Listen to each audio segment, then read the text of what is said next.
Selamat belajar kembali firman Tuhan melalui pelajaran sekolah Sabat. Kita senang dan bersyukur kita masih mempunyai satu kesempatan yang indah untuk belajar firman Tuhan. Dan pada hari Sabat ini kita akan mempelajari pelajaran sekolah Sabat kita yang ke-7 dengan judul Istirahat, Hubungan, dan Penyembuhan. Mari kita berdoa lebih dahulu. Maha besar Allah Bapa kami dalam surga, Allah yang kami sembah, kami puji dan kami muliakan. Bapa, terima kasih dan syukur Engkau masih memberikan kesempatan kepada kami pada Sabat yang indah ini, masih memberikan kehidupan, kesehatan, kekuatan, kemampuan. Terlebih kami boleh menyampaikan firman Tuhan ini menjadi sukacita kami dan kemuliaan bagi nama Tuhan. Terima kasih Bapa, kami serahkan acara ini dari awal pertengahan hingga akhirnya. Biarlah Roh Kudus-Mu saja yang boleh membawakan pelajaran ini sehingga kami semua boleh mengerti, boleh merenungkan pelajaran yang begitu indah ini, sehingga kami merasakan satu sukacita hidup di dalam kebenaran Tuhan. Bapa, mengampuni semua kekurangan dosa kesalahan kami. Semua ini kami serahkan dalam nama Yesus, Tuhan dan Juru Selamat kami. Amin. Baik, kita akan mulai pelajaran kita. Dan pada saat ini kita masih melanjutkan pelajaran tentang Yusuf, tentang kisah Yusuf. Bila mana pelajaran yang lalu mengawali kisah Yusuf ini melanjutkan kisahnya. Dan yang bertemakan pengampunan. Setelah Yusuf keluar dari penjara, dia diangkat menjadi penguasa kedua di Mesir. Karena dia bisa menafsirkan mimpi dan bisa memberikan jalan keluar dari penafsiran mimpi raja tersebut. Satu waktu, Yusuf bertemu saudara-saudaranya sebab masa kelaparan yang diberitahukan oleh Yusuf kepada raja di Mesir akan dialami oleh beberapa bangsa di sekitar Mesir sampai selama 7 tahun.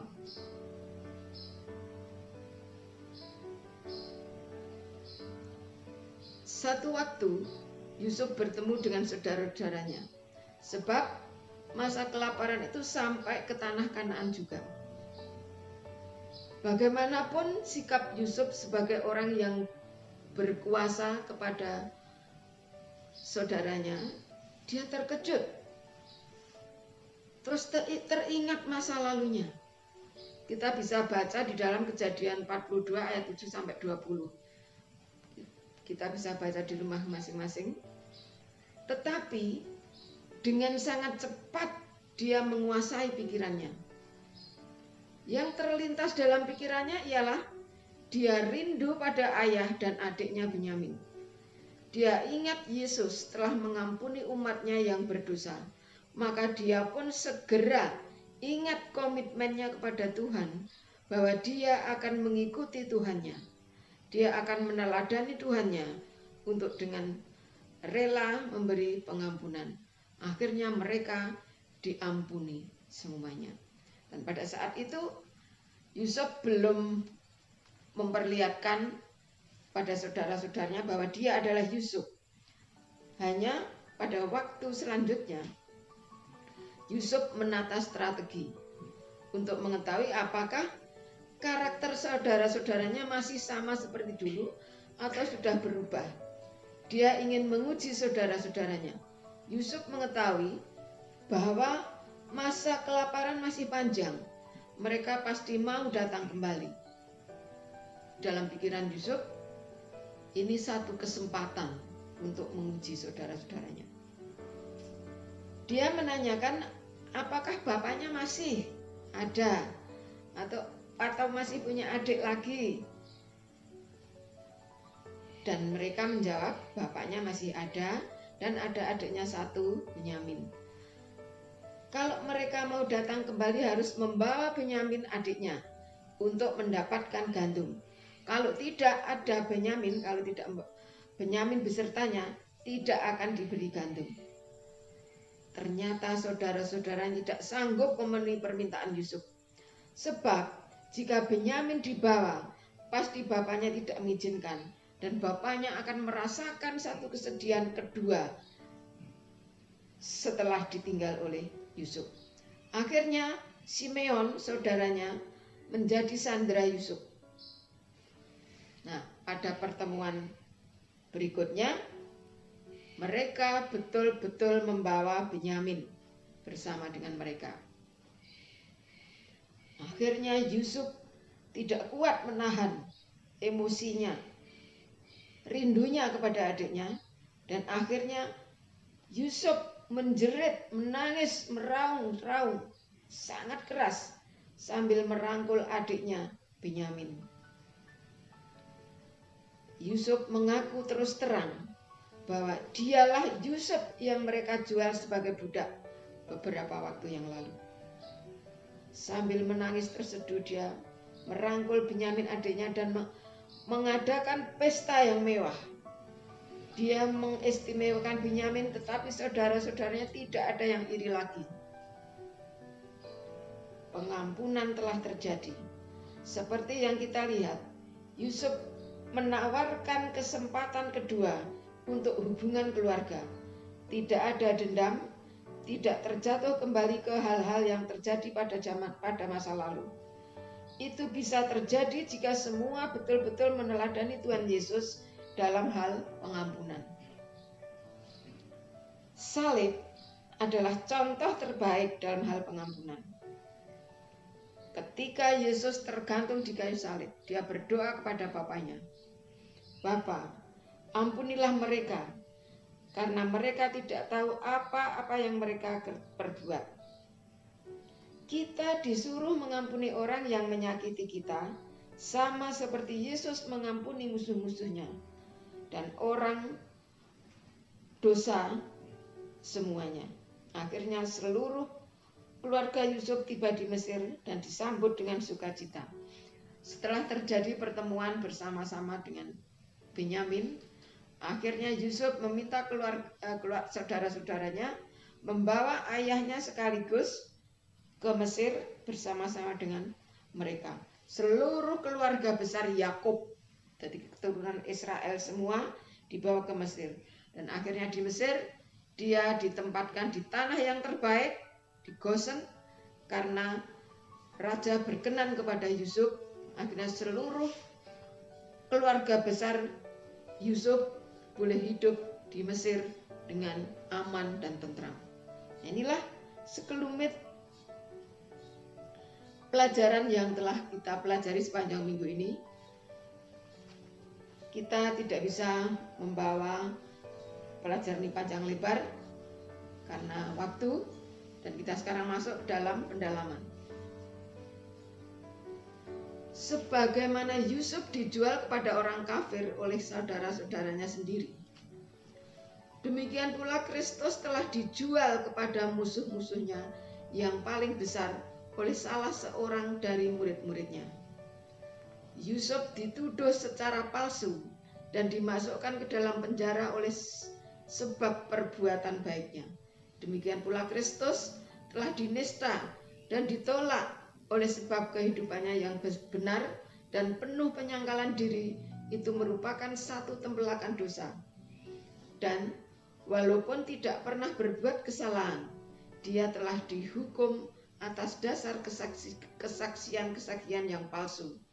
Dan kelemah lembutan dan kesabaran Yusuf dalam menghadapi tekanan dan ketidakadilan, roh suka mengampuni dan sifat kedermawanan yang agung terhadap saudara-saudaranya yang kejam itu menggambarkan kesabaran juru selamat pada waktu menghadapi kekejaman serta cemooh orang-orang jahat, dan juga roh suka mengampuni bukan saja kepada pembunuh-pembunuhnya, tetapi bagi semua orang yang telah datang kepadanya sambil mengaku dosa-dosa mereka dan meminta keampunan.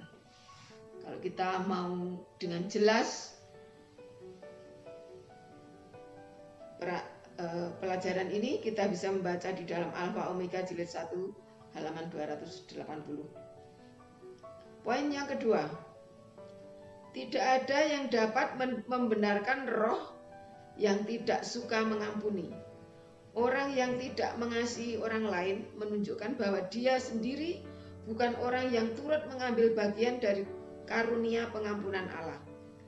Dalam pengampunan Allah, hati orang yang bersalah ditarik dekat ke hati yang benar dan kasih yang kekal. Pengasihan ilahi yang melimpah mengalir ke jiwa-jiwa orang lain.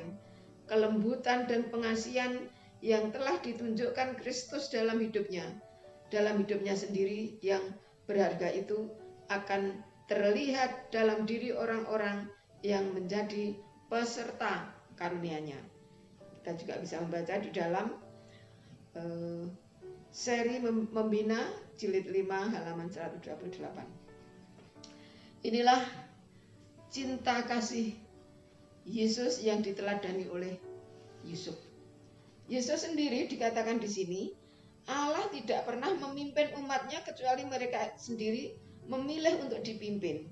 Jika mereka dapat melihat kesudahan dari permulaan dan memandang kemuliaan dan dari maksud yang sedang mereka genapi sebagai teman sekerja dengan Dia, pikirkan hidup Anda sendiri ketika Anda merenungkan pernyataan ini. Bagaimana memahami hal ini dapat membantu kita mengatasi banyak cobaan dan pergumulan yang kita hadapi. Luar biasa, cerita Yusuf ini sangat menyentuh hati kita. Sebagai umat-umat Tuhan, kita disuruh mengampuni musuh, mengasihi musuh. Itu suatu hal yang sangat sulit bagi manusia yang sudah berdosa. Namun, bila mana kita mau berusaha, kita mau berserah kepada Yesus, kita mau meneladani Yesus, kita mau dan merindukan, kita bisa mendapatkan kasih karunia Kristus. Kita akan bisa mengampuni musuh-musuh kita, orang yang membenci kita, dan akibatnya selain orang yang kita ampuni merasa sukacita, merasa bersyukur dan berterima kasih, kita sendiri merasakan satu kebahagiaan yang luar biasa. Kita bisa dengan ringan langkah kita bisa beristirahat dengan tenang, kita bisa merasakan pengampunan daripada Tuhan sendiri, sehingga kita patut disebut orang-orang yang mau bekerja sama dengan Tuhan. Inilah satu pelajaran yang begitu indah di dalam kisah Yusuf ini. Biarlah kita boleh meneladaninya, boleh kita renungkan, dan kita boleh praktekkan di dalam kehidupan kita sehari-hari. Tuhan kiranya memberkati kita semua. Amin.